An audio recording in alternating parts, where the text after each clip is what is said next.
I am. I'm going to read at the very end, which was one of the parts that, well, many of the parts of this book got it banned.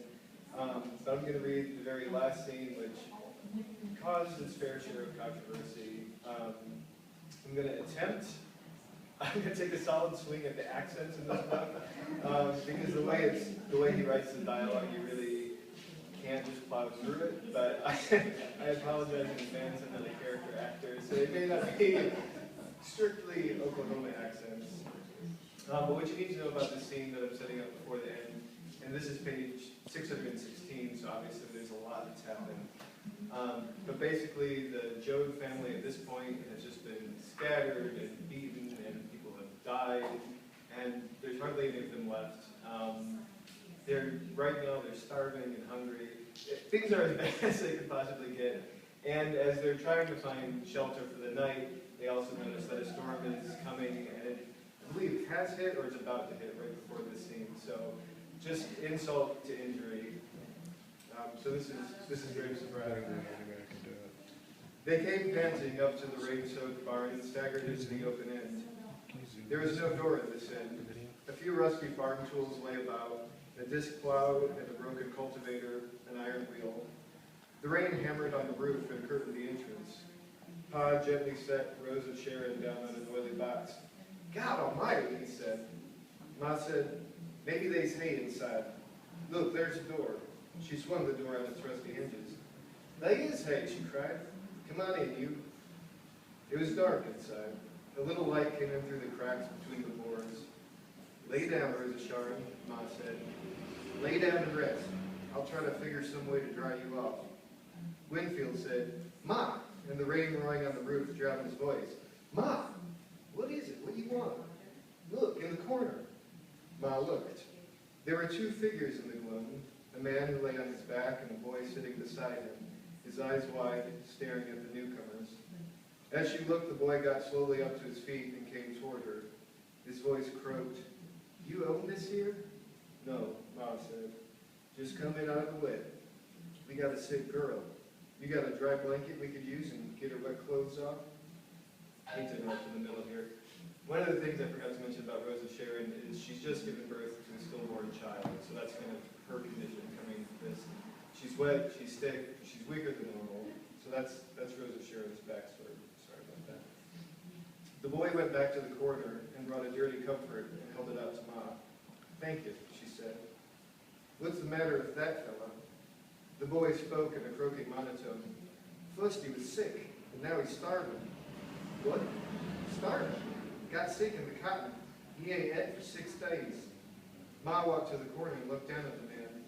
He was about 50, his whiskery face gone, and his open eyes were vague and staring. The boy stood beside her. Your pa? Ma asked. Yeah.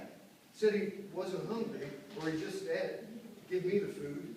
Now he's too weak, can't hardly move. The pounding of the rain decreased to a soothing swish on the roof. The gaunt man moved his lips. Ma knelt beside him and put her ear close. His lips moved again. Sure, Ma said. You just be easy. He'll be all right. You just wait till I get them wet clothes off my girl. Ma went back to the girl. Now slip them off, she said.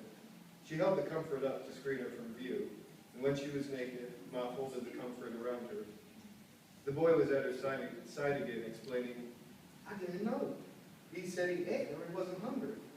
Last night I went and busted a window and stole some bread, made him chew her down, but he puked it all up, and then he was weaker. Gotta have soup or milk. You folks got money to get milk? Ma said, hush, don't worry. We'll figure something out.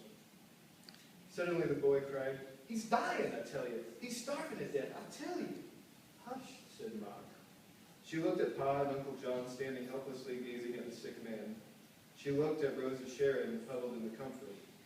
Ma's eyes passed Rose of Sharon's eyes and then came back to them. And the two women looked deep into each other. The girl's breath came short and gasping. She said, Yes. Ma smiled. I knowed you would. I knowed. She looked down at her hands, tight locked in her lap. Rose of Sharon whispered, Will you all go out? The rain whisked lightly on the roof.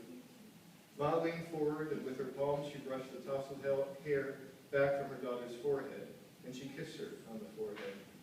Ma got up quickly. "Come on, you fellas," she called. "You come out in the tool shed." Ruthie opened her mouth to speak. "Hush," Ma said. "Hush and get." She herded them through the door, drew the boy with her, and she closed the squeaking door. For a minute, Rosa Sharon sat still in the whispering barn. Then she hoisted her tired body up and drew the comfort about her. She moved slowly to the corner and stood looking down at the wasted face, into the wide, frightened eyes. Then, slowly, she lay down beside him. He shook his head slowly from side to side. Rosa Sharon loosened one side of the blanket and bared her breast. "You got to," she said. She squirmed closer and pulled his head close. "There," she said. "There." Her hand moved behind his head and supported it. Her fingers moved gently in his hair. She looked up and across the barn, and her lips came together and smiled mysteriously. That's the end.